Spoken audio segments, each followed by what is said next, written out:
અમદાવાદના સિનિયર સિટીઝનને તમારા નામે મોકલવામાં આવેલા પાર્સલમાં ડ્રગ્સ છે એમ કહી ડિજિટલ અરેસ્ટ કરીને તેમજ ડરાવી ધમકાવીને તેમની પાસેથી 1.15 કરોડ પડાવ્યા હતા।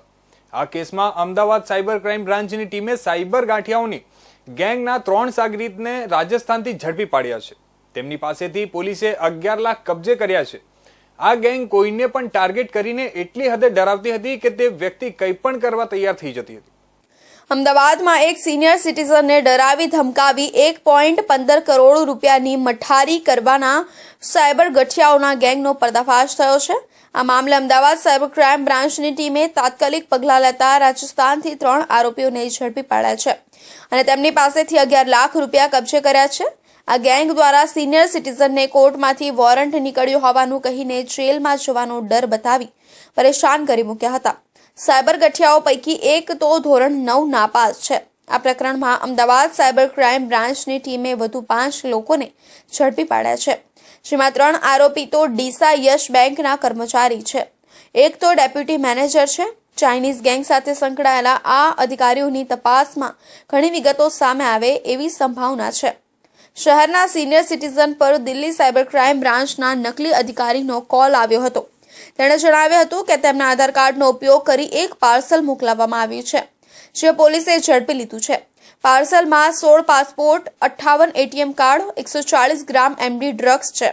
આ મામલે તેમના વિરુદ્ધ પોલીસ ફરિયાદ થઈ છે અને કોર્ટે તેમના વિરુદ્ધ અરેસ્ટ વોરંટ ઇસ્યુ કર્યું છે, જેથી જો ફરિયાદી તેમને તપાસમાં સાથ સહકાર નહીં આપે અને તેમના કહ્યા મુજબ નહીં કરે તો તેમને આ કેસમાં ફસાવી દેવાની અને એરેસ્ટ કરી લેશે એવા પ્રકારની ધમકી આપી હતી। એને પગલે સિનિયર સિટીઝન ડરી ગયા હતા। સાયબર ક્રાઇમ અમદાવાદ ખાતે તારીખ 16ના રોજ એક ફરિયાદ નોંધવામાં આવી હતી કે જેમાં એક સિનિયર સિટીઝન સાથે ડિજિટલ અરેસ્ટના મારફતે 1 કરોડ 15 લાખની ઠગાઈ કરવામાં આવી હતી।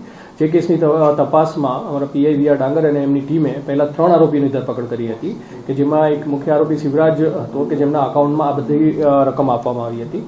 ત્યારબાદ આગળની તપાસમાં ટેકનિકલ એનાલિસિસ અને હ્યુમન ઇન્ટેલિજન્સના આધારે પીઆઈની વી આર ડાંગરની ટીમે અન્ય 5 આરોપીની ધરપકડ કરી છે, જે પૈકી જે જીગર જોશી છે એમના એચડીએફસી અકાઉન્ટમાં આ ક્રાઇમની પ્રોસીડમાંથી 75 લાખ રૂપિયા ટ્રાન્સફર કરવામાં આવ્યા હતા અને 9 લાખ એમને ચેક દ્વારા વિડ્રો કરેલા હતા। એ 9 લાખ અમે એમની પાસેથી બરામદ કર્યા છે અને એમને સીઝ કરવામાં આવેલા છે પૈસા। જો કે આ અંગે ફ્રોડ થયાની જાણ થતાં તેમણે સાયબર ક્રાઇમ બ્રાન્ચમાં ફરિયાદ નોંધાવી હતી। એના આધારે પોલીસે તપાસ કરતા જે ખાતામાં રૂપિયા ટ્રાન્સફર થયા હતા એની વિગતો મેળવી હતી।